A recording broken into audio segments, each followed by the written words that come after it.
Assalamu alaikum. Bismillahirrahmanirrahim. Conversation was sheekaysi. As a matter of fact, run ahaantii, I have seen waxaan soo arkay many people English speakers dad fara badan oo English ku hadlaya. Balse I assume waxaan u malaynayaa you are different, adigu waad ka duwan tahay from them ayaga.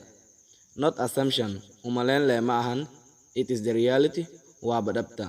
U malayn le ma ahane, waaba ka duwanahayba aniga.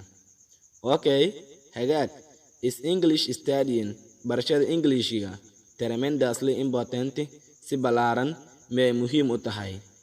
Yes, the world adduunka can't go on, ma socon karo a single day, hal maalin, without English la'aan. Balse, what about the other languages, luqadaha kalene? Those are not kuwaasi ma ahan international caalami as the English sida Ingiriiska oo kale. Cause of ayadoo wacan tahay Ingiriiska is printed on waxaa lagu soo daawacaa newspapers, warqadooyinka, wararka, even xitaa the internet using isticmaalka internetka requires wuxuu u baahan yahay Ingiriis. That is why taasi waa sababta.